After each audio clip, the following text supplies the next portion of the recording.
Hey guys, welcome back to another tech tip and guide video.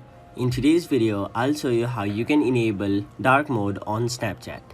So first of all, open your Snapchat app and then click on your profile icon on the top left side of the screen.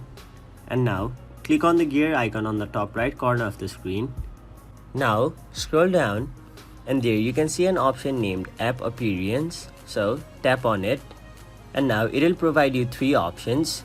You can either match the appearance of your system, or you could set it to always light, and finally you can set it to always dark. So if your phone is on dark mode, if you choose match system, it will automatically change to dark mode, and if you change your phone to light mode, your Snapchat will also change to light mode.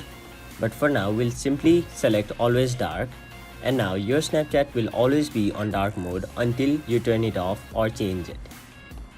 As you can see, Snapchat is now on dark mode. That is it for this video. Hope this video was helpful to you guys, and if it was, please make sure to like this video and subscribe to our channel for more informational and helpful videos like these.